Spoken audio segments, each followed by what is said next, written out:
गुरुवार का प्रदोष पड़ जाए, बृहस्पतिवार का यदि प्रदोष पड़ जाए तो प्रदोष के दिन प्रदोष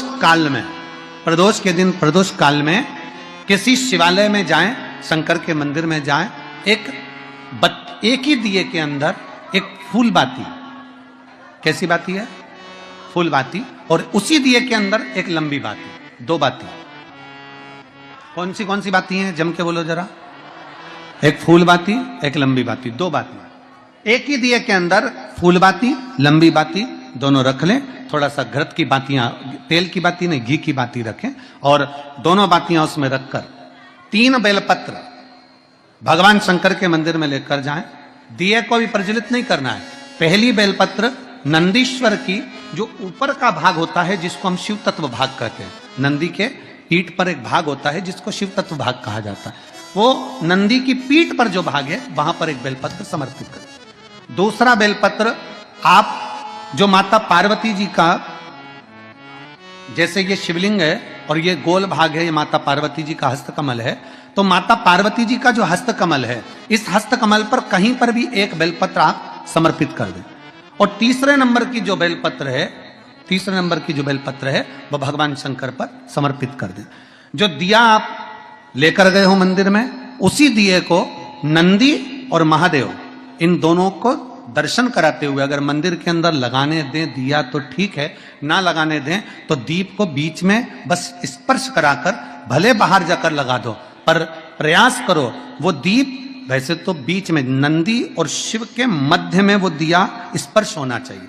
जैसे ये नंदी है और ये शिव है, तो इसके मध्य में दीप स्पर्श कर ले, भले उसको जलाने ना दे, पर स्पर्श मात्र कर कर अगर आपने एकांत में कहीं पर भी ले जाकर लगा दिया, उस दीप को जला दिया, तो गया हुआ कितना भी करोड़ रुपया हो, वो धीरे धीरे कर कर गया हुआ धन हमारा वापस आता ही है। कोई खाकर भी बैठ गया तो देगा जरूर, वो धन आएगा जरूर, कैसे भी आएगा, पर अपनी संपदा वापस।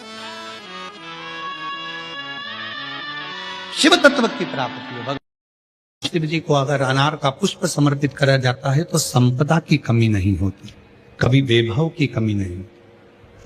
केवल 2 महीना ऐसा होता है, एक होता है वैशाख का महीना, एक होता है ज्येष्ठ का महीना। ये 2 महीने में कभी भी कोई सी भी 2 प्रदोष, किसी भी 2 प्रदोष को ले लो और उसमें अनार का फूल, जो अनार का फल लगता है उसमें फूल भी लगता है, अनार का यदि पुष्प, एक ही पुष्प यदि शंकर के शिवलिंग को समर्पित करा जाए तो कभी, हम तो यहां तक कहेंगे कि कोई बहुत छोटे से छोटा व्यक्ति है, भले हाथ गाड़ी चला रहा है, ठेला गाड़ी चला रहा है, रिक्शा चला रहा है, उसके पास धन नहीं है, बहुत कमजोर है, पैसा नहीं है, बहुत तकलीफ में है, बहुत दुखी है, तो हम तो उससे कहेंगे कि या तो वैशाख के महीने में या ज्येष्ठ के महीने में कोई भी 2 प्रदोष को अनार का पुष्प यदि वो समर्पित कर देता है तो निश्चित है उसके घर में वैभव संपदा बढ़ना प्रारंभ हो जाती है, कार्य में उन्नति है। शिव कथा कहती है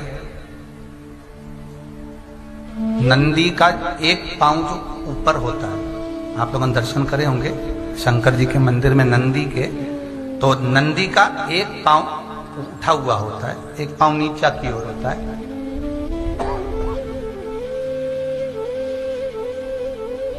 शिव पुराण की कथा कहती है, मान लो कोई हड्डी से जुड़ा हुआ रोग,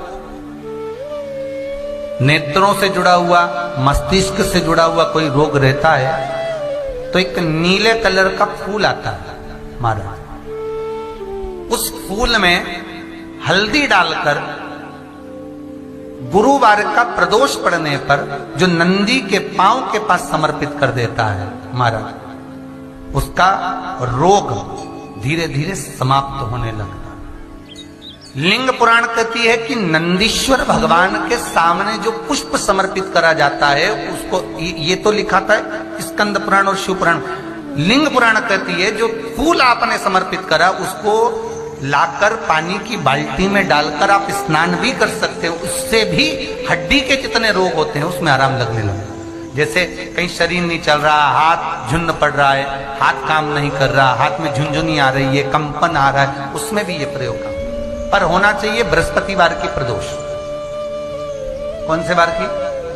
बृहस्पतिवार गुरुवार की प्रदोष।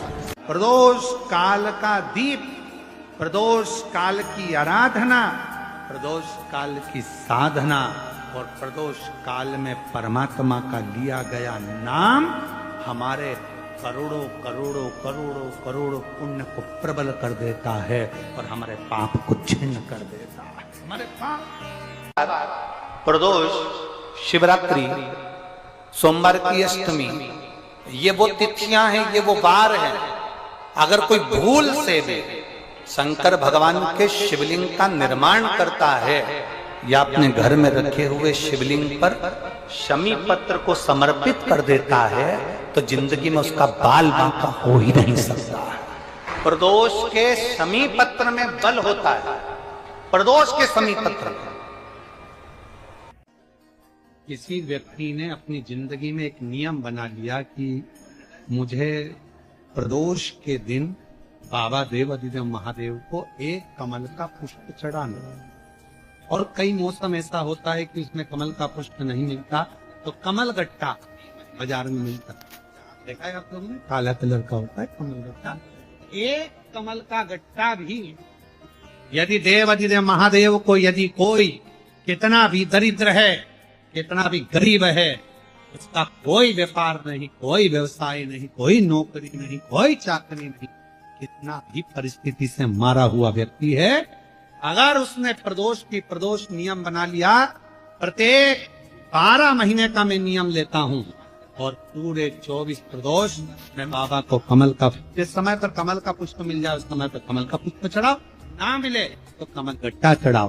पर जिसने प्रदोष का नियम बना लिया, एक साल पूरा नहीं होगा और मेरा बाबा उसका हाथ पकड़कर उसको मंजिल तक पहुंचाना।